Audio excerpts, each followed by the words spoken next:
अस्सलाम वालेकुम, welcome back. यार एक तो मुझसे मेहनत होती नहीं, फिर भी मैं करती हूँ क्योंकि करना तो ज़रूरी है। और जब आधी दुनिया अपनी किचन का काम करके बैठ जाती है एंड उसी टाइम मुझे याद आता है कि काम तो मैंने भी करना है। और जब गैस जाने वाली होती है तभी मुझे याद आता है कि खाना बनाना है।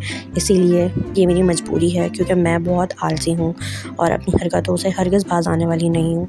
और यहाँ मेरा बेटा सो रहा था तो मैंने कहा जल्दी जल्दी काम कर लूँ क्योंकि जब उसको उठने का टाइम होगा तो फिर उसी को ही टाइम देना होगा। खैर, हर काम ख़त्म करने के बाद याद आता है कि अभी तो आटे की भी बारी है, आटा गूँधना है।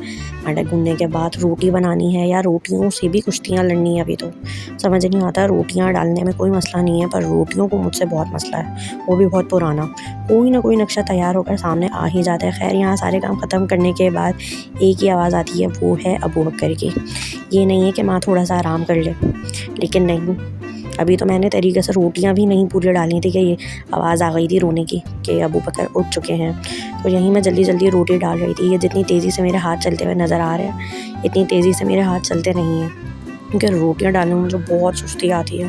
खैर, हर काम में सुस्ती आती है, लेकिन फिर भी जल्दी जल्दी काम तो करना है। और यहाँ काम ख़त्म करने के बाद मैंने कहा गैस जाने से पहले पहले मैं जल्दी से सालन भी तैयार कर लूँ। और हाँ, एक बात करती जाऊँ कि आप लोग को मेरे व्लॉग्स अच्छे लगते हैं तो लाजमी लाइक एंड फॉलो करें, और नहीं करेंगे, इग्नोर करेंगे तो ज़्यादा से ज़्यादा क्या ही कर लूँगी, दुखी होगा। मिलते हैं नेक्स्ट पार्ट में। अल्लाह हाफ़िज़।